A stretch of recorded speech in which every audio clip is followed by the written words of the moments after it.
Health with homeopathic میں خوش آمدید۔ میں ہوں ڈاکٹر AK اشرف۔ آج ہم میل انفرٹیلٹی یعنی مردانہ پانچپن کی علامات، وجوہات اور اس کے ہومیوپیتھک علاج کے حوالے سے بات کریں گے۔ ہمارے معاشرے کا ایک بڑا المیہ یہ بھی ہے کہ اکثر اولاد نہ ہونے کا سبب عورت کے بانجھپن کو سمجھا جاتا ہے اور اسے ہی مورد الزام ٹھہرایا جاتا ہے، جبکہ اکثر یہ وجہ نہیں بھی ہوتی اور مردانہ بانجھپن کا بوجھ بھی عورت کے کاندھوں پر ڈال دیا جاتا ہے۔ اپنے 10 سالہ میڈیکل ایکسپیرینس کے دوران بے شمار ایسے کیس دیکھے کہ جس میں اولاد نہ ہونے کا سبب مردانہ بانجھپن تشخیص ہوا۔ یہاں یہ وضاحت کرتا چلوں کہ ہومیوپیتھک میں میل انفرٹیلٹی کا مکمل اور مؤثر علاج موجود ہے۔ مردانہ بانجھپن کیا ہے، آئیے اس کا ایک مختصر جائزہ لیتے ہیں۔ مردانہ بانجھپن سے مراد ایسی حالت ہے جس میں مرد اپنے اسپرم کی پیداواری کمی، اسپرم کی کمزوری یا اس کی ترسیل میں دشواریوں کی وجہ سے اپنی خاتون پارٹنر کو حاملہ نہیں کر پاتا ہے۔ اسپرم کی کم تعداد، اسپرم کی خراب نقل و حرکت، اسپرم کی غیر معمولی مختلف جسامت، اسپرم کی موٹیلیٹی، ہارمونل عدم توازن، جینیاتی عوامل، خصیوں کے مسائل، انفیکشن یا طرز زندگی کے مختلف عوامل جیسے تمباکو نوشی اور بہت زیادہ شراب نوشی وغیرہ، یہ سب مل کر اکثر مردانہ بانجھپن کا باعث بنتے ہیں۔ مردانہ بانجھپن کی ابتدائی تشخیص میں 2 چیزوں کو سامنے رکھا جاتا ہے: اولیگوسپرمیا یعنی اسپرم کاؤنٹ کا کم ہونا، اور دوسرا ایزوسپرمیا یعنی اسپرم کا بالکل نہ ہونا۔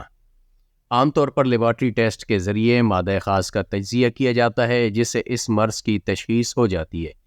اس کے بعد فرداً انویسٹیگیشن کی جاتی ہے کہ اسپرم کیوں کم ہے یا کیوں اسپرم بالکل ختم ہو چکے ہیں، جس میں پھر ٹیسٹس، ڈکٹ لائن، ویریکوسیل، جینیاتی عوامل اور ہارمونل امبیلنس کا جائزہ لیا جاتا ہے، اور پھر اس بنیادی وجہ کی تشخیص کے بعد اس کے مطابق ٹریٹمنٹ شروع کیا جاتا ہے۔ مردانہ بانجھپن اکثر اپنے طور پر نمایاں علامات پیش نہیں کرتا ہے، تاہم کچھ بنیادی حالات یا عوامل جو مردانہ بانجھپن میں حصہ ڈالتے ہیں ان کی علامات ہو سکتی ہیں، جیسے حمل ٹھہرنے میں دشواری۔ یہ ایک بنیادی علامت ہے۔ ایک طویل مدت، عام طور پر 1 سال یا اس سے زیادہ کے لیے باقاعدگی سے غیر محفوظ مباشرت کے باوجود شریک حیات کا حمل نہ ٹھہرنا۔ اسی طرح اریکٹائل ڈسفنکشن، عضو تناسل کی مطلوبہ سختی سے محرومی یا دوران خاص اسے برقرار رکھنے میں دشواری بھی جنسی فعل اور زرخیزی کو متاثر کر سکتا ہے۔ اسی طرح اگر ٹیسٹس میں مستقل درد یا سوجن ہو یعنی ویریکوسیل یا انفیکشن جیسی حالتیں ہوں تو اس سے بھی زرخیزی متاثر ہو سکتی ہے۔ جنسی خواہش میں تبدیلیاں یعنی ہارمونل عدم توازن، مردانہ ہارمون کی غیر معمولی سطح، اسی طرح مردوں میں چھاتی کے بڑھے ہوئے بافتوں کی نشو و نما بھی ہارمونل مسائل کی نشاندہی کر سکتی ہے۔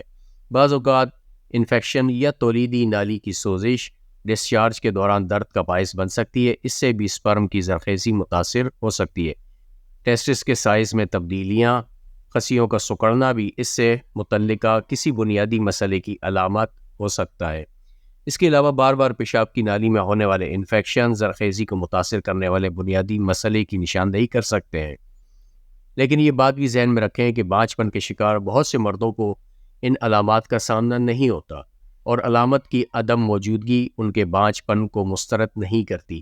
اگر آپ کو مردانہ بانجھپن کا شبہ ہے تو ایک جامع تشخیص کے لیے اپنے قریبی ڈاکٹر سے مشورہ کرنا ضروری ہے۔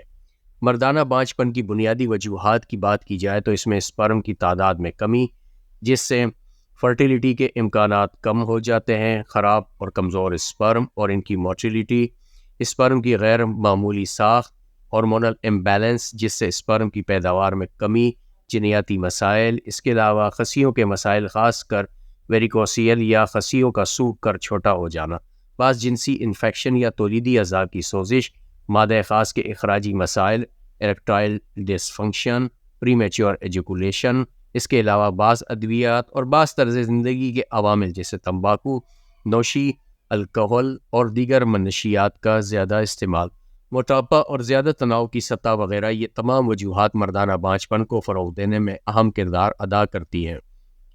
مردانہ بانجھپن کے خطرے کو کم کرنے کے لیے کچھ ایسی احتیاطی تدابیر ہیں جنہیں اختیار کرنے پر فوائد حاصل ہو سکتے ہیں۔ ان میں صحت مند طرز زندگی کو برقرار رکھیں، وائٹامنس، منرلز اور اینٹی آکسیڈنٹس سے بھرپور متوازن غذا کو اپنائیں، باقاعدہ ورزش کے ذریعے اپنے صحت مند وزن کو برقرار رکھیں، شراب نوشی اور دیگر منشیات سے پرہیز کریں، جنسی تفریحی میڈیسن کا استعمال نہ کریں کیونکہ یہ اسپرم کی پیداوار اور معیار کو نقصان پہنچا سکتے ہیں۔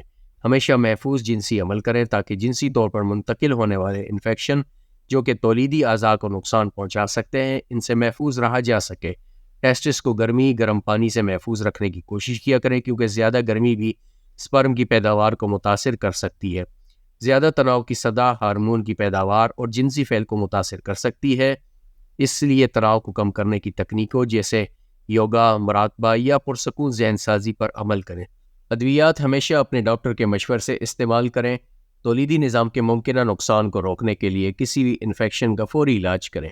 زیادہ سائیکل چلانے سے گریز کریں۔ طویل عرصے تک سائیکل چلانے سے اسپرم کی پیداوار متاثر ہوتی ہے۔ اگر آپ سائیکل چلانے کے شوقین ہیں تو مناسب وقفے سے اسے استعمال کریں۔ اپنی تولیدی صحت کے بارے میں خدشات رکھنے کی صورت میں ضرور ڈاکٹر سے مشورہ کریں جو کسی بھی بنیادی مسائل کی تشخیص کے لیے ٹیسٹ کروا سکتا ہے اور مناسب علاج تجویز کر سکتا ہے۔ یاد رکھیں، اگرچہ یہ احتیاطی تدابیر مردانہ بانجھپن کے خطرے کو کم کرنے میں مدد کر سکتی ہیں لیکن وہ زرخیزی کی ضمانت نہیں دے سکتی۔ اس کے لیے آپ کو علاج کے مراحل سے گزرنا ہی پڑے گا۔ اب آتے ہیں ہومیوپیتھک میڈیسن کی طرف۔ ہومیوپیتھک میں بہت سی ادویات اولیگوسپرمیا اور ایزوسپرمیا کے لیے استعمال کی جاتی ہیں، جس میں خاص کر یہ کمبینیشن بہت فائدہ مند ثابت ہوتا ہے۔ اس میں ڈیمیانا mother tincture, acid فاس mother tincture, جنسنگ mother tincture اور اشوگندھا مدر ٹنکچر شامل ہے۔ ان چاروں ادویات کو ملا کر ان کے 20 ڈراپس ہاف کپ پانی میں ملا کر دن میں 2 مرتبہ صبح اور شام لینے سے چند ماہ میں اسپرم سے متعلق تمام مسائل ٹھیک ہو جاتے ہیں۔ اس کے علاوہ علامات کے مطابق ایگنس کاسٹ، آئیوڈم، ہیمامیلس، ریڈیم وغیرہ بھی بہترین نتائج فراہم کرتی ہیں۔ اس کے علاوہ ڈاکٹر ریکوک کا R41 کمبینیشن بھی بہت مؤثر ثابت ہوتا ہے۔ اس ٹریٹمنٹ کے لیے بہت ضروری ہوتا ہے کہ آپ ہومیو ڈاکٹر کو اپنے تمام تر علامات سے آگاہ کریں اور پھر ڈاکٹر اس کے مطابق اس مرض کی مخصوص دوا سے علاج شروع کریں، جس سے یقیناً 100% نتائج حاصل ہوتے ہیں۔ اپنا خیال رکھیے گا۔ شکریہ۔